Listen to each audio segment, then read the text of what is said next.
सोचे समझे मंसूबे के तहत हमें बैकवर्ड रखा गया। उसका नतीजा ये निकला कि वहाँ पे तालीम की रेशो अब गिलगित बल्तिस्तान में सबसे कम दियामर में है और उसके साथ दारेल तांगीर। मेडिकल स्टूडेंट्स के बारे में ये कहा जाता है कि ये किताबी कीड़े होते हैं। यहाँ पे आपको स्पेशलिटीज़ जो है वो मिल जाती हैं। न्यूरो सर्जरी आपकी यहाँ पे बहुत बेहतर हो रही है। आपके गैस्ट्रो के लोग जो है वो यहाँ पे सिटी हॉस्पिटल में मौजूद है। ऊपर PHQ हॉस्पिटल में गैस्ट्रो का जो है वो डिपार्टमेंट नहीं है जिस पे काम करने की ज़रूरत है। पिम्स के अंदर हमने एक व्हाट्सएप ग्रुप बनाया हुआ था जिसके अंदर तकरीबन कोई 32 डॉक्टर्स थे जो गिलगित बल्तिस्तान के थे, जो मुख्तलिफ स्पेशलिटीज़ में ट्रेनिंग ले रहे होते थे।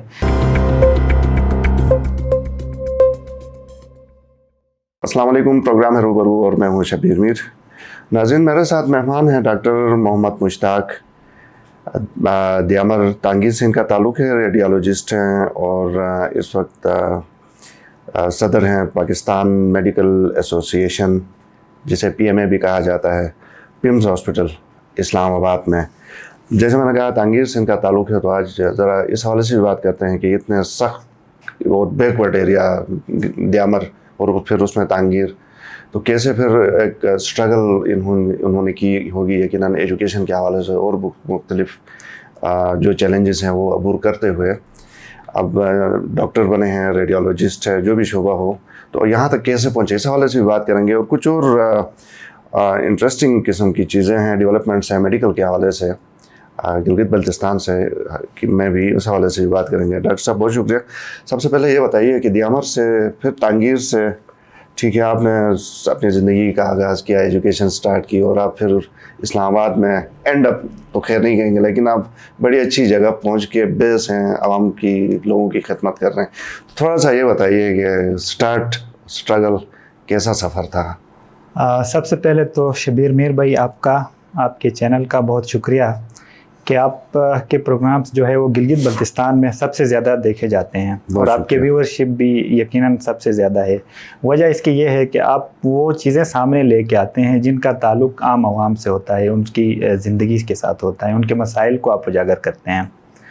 आपने दूसरे सवाल की तरफ आता हूँ, चूँकि हमारा जो एरिया है दियामर, ख़ासकर उसमें तांगीर और दारेल, उनके बारे में अमूमन ये आम एक तासुर ये है कि ये सबसे बैकवर्ड एरियाज़ है और ये हकीकत भी है।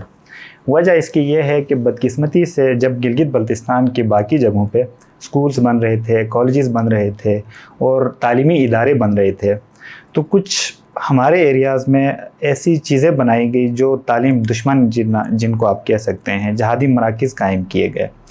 ये रियासती पॉलिसीज़ थी, उन पे ज़्यादा बात करना शायद मुनासिब ना हो, लेकिन ये एक सोचे समझे मंसूबे के तहत हमें बैकवर्ड रखा गया।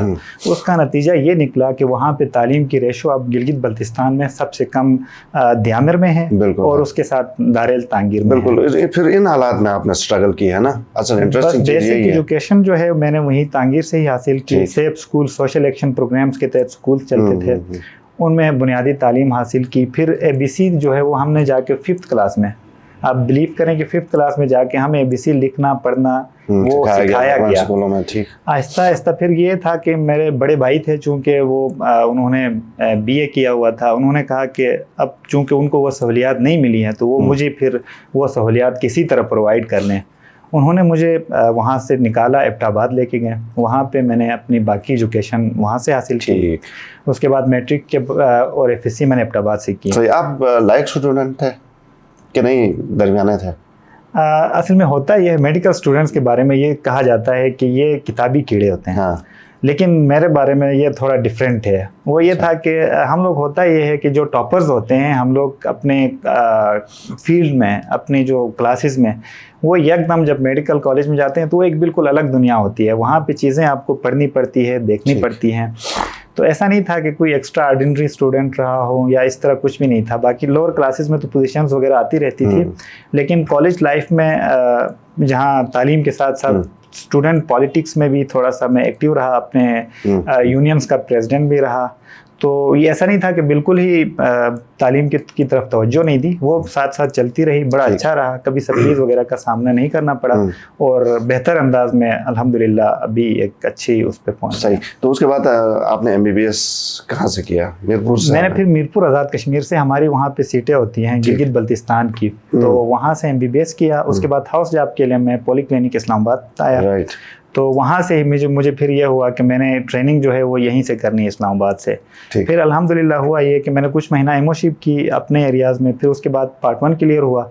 और ट्रेनिंग जो है वो सबसे मुश्किल काम ट्रेनिंग ढूंढना है वो, क्योंकि हमारे यहाँ पे पहले ट्रेनिंग इंस्टीट्यूट्स भी नहीं थे हमारे टाइम पे, तो वो ट्रेनिंग ढूंढना सबसे मुश्किल काम था। लेकिन अल्हम्दुलिल्लाह अल्लाह ताला का करम हुआ कि वो भी जैसे ही मई में मैंने पेपर पार्ट 1 क्लियर किया, जून जुलाई में ट्रेनिंग मिल गई, जो कि बहुत बड़ी बात थी। बस अल्हम्दुलिल्लाह अल्लाह के करम से हुआ। सही। आपने ट्रेनिंग की भी बात की, तो ये बहुत बड़ी नाज़रीन के लिए खुशखबरी और ख़बर भी है, खुशखबरी भी है, दोनों हैं कि गिलगित बल्तिस्तान में भी जो FCPS की ट्रेनिंग अब यहाँ पे स्टार्ट हो गई फर्स्ट टाइम गिलगित बल्तिस्तान की हिस्ट्री में। ठीक।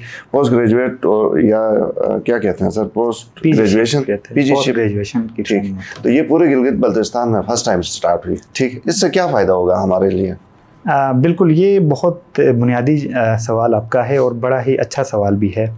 उमूमन होता ये है कि हम देखते हैं कि हॉस्पिटल में हमारे गिलगित बल्तिस्तान के अंदर होता ये था कि आपको इमरजेंसी में एक मेडिकल ऑफिसर मिलता था और कंसल्टेंट्स जो है वो अनकाल होते थे।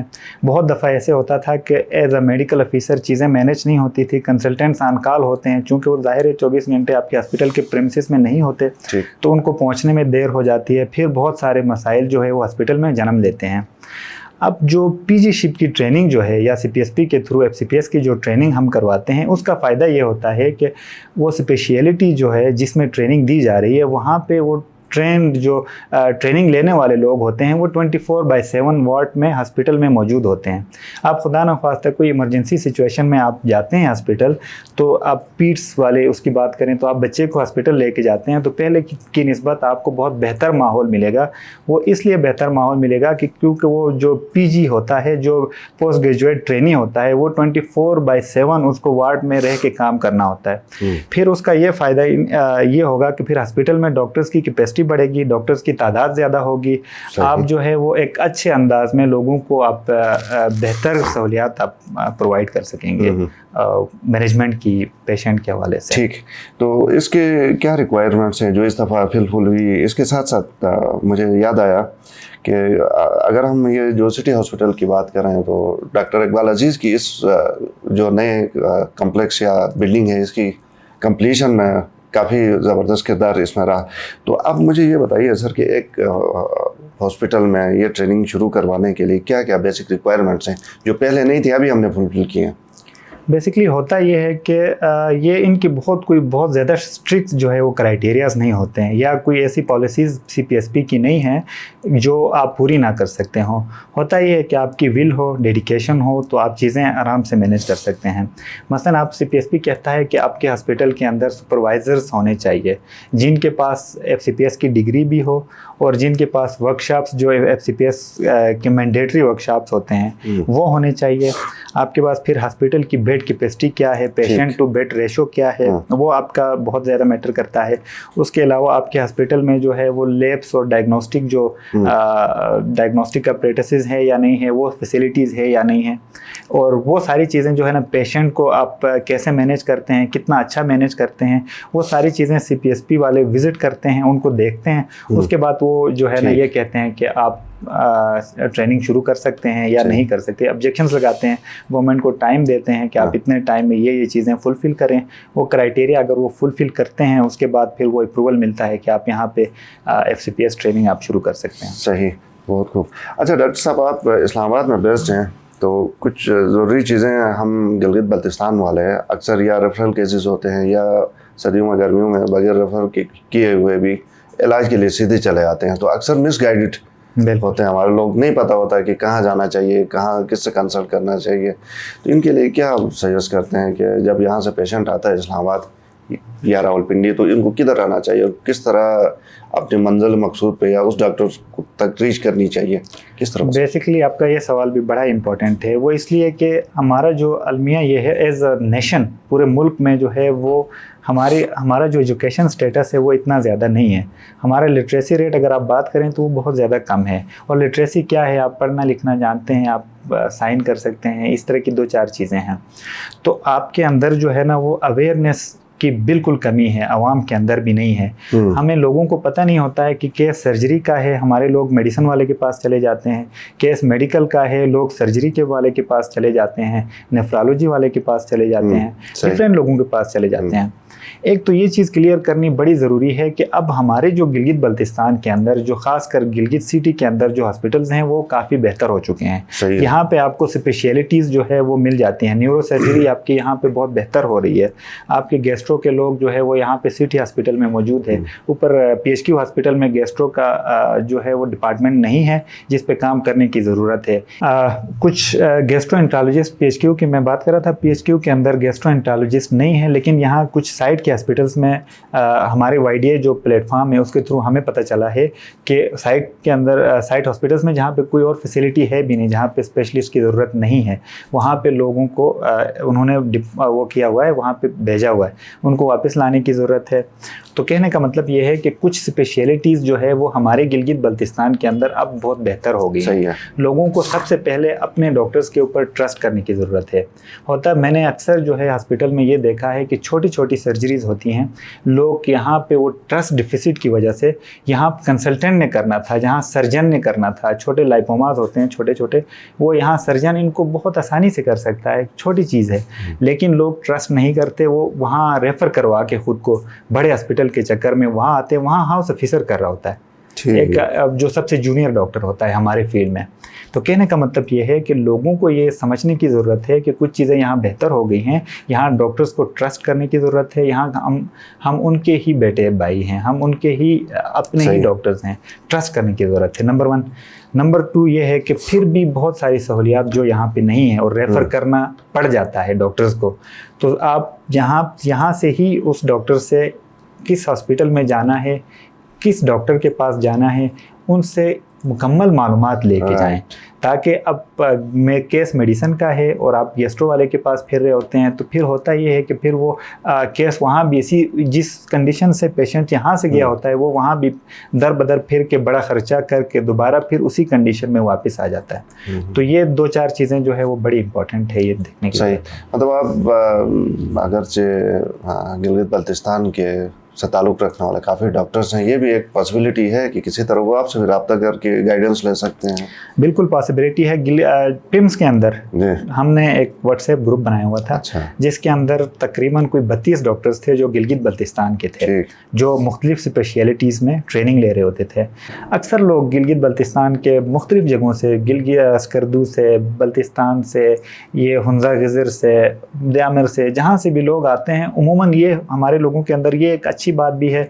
ओवरऑल हम बर्डनाइज होते हैं, लेकिन ओवरऑल ये चीज़ अच्छी है कि वो सबसे पहले पूछते हैं, हॉस्पिटल में आते हैं तो हमारे यहाँ हमारा कोई डॉक्टर है या नहीं है, गिलगित बल्तिस्तान से कोई डॉक्टर है या नहीं है। वो मैं चूँकि रेडियोलॉजी में होता था, वहाँ आके मुझसे पूछ रहे होते थे कि सर ये मेरे डॉक्यूमेंट्स हैं, ये देख लें तो मुझे कहाँ पे जाना चाहिए। बहुत दफ़ा अब हमारी भी अपनी मसरूफियात होती थी, बहुत दफ़ा हो सकता है हमसे वो ना हुआ हो, लेकिन अपनी तरफ से पूरी कोशिश की है। उस ग्रुप के थ्रू वो पूरा एक प्लेटफॉर्म हमने बनाया हुआ था, उसके थ्रू हमने कोशिश की थी कि किसी तरह हम जो है वो रेलिवेंट स्पेशलिटीज़ में पेशेंट को भेज सके।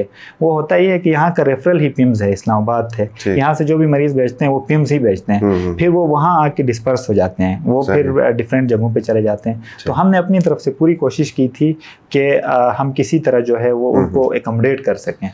बहुत शुक्रिया डॉक्टर साहब, आपके वक्त का बहुत शुक्रिया। और नाज़रीन, आपने यकीनन अहम गुफ्तगू सुनी, ख़ासकर एक तो यहाँ पे डॉक्टर साहब ने जैसे बताया कि गिलगित बल्तिस्तान में अब स्पेशल डॉक्टर्स हैं, तो आप कोशिश करें कि ट्रस्ट करें अपने डॉक्टर्स पे। इससे आपका जो एक्सपेंसेस हैं वो भी कम हो जाएंगे, और जो स्ट्रेस है आपको जाने आने में और ख्वारी होती है बाकायदा, उससे भी आप बच जाएंगे। और अगर बुरी की हालत में जाना ही पड़ जाए तो यहाँ से इंफॉर्मेशन कंप्लीट लेके जाएँ, ताकि वहाँ पे आपको मज़ीद टाइम और रिसोर्सेज ज़ाया किए बगैर आप मुतल्लिका डॉक्टर तक पहुँच सके। प्रोग्राम देखने का शुक्रिया, इजाज़त दीजिए, अल्लाह हाफ़िज़।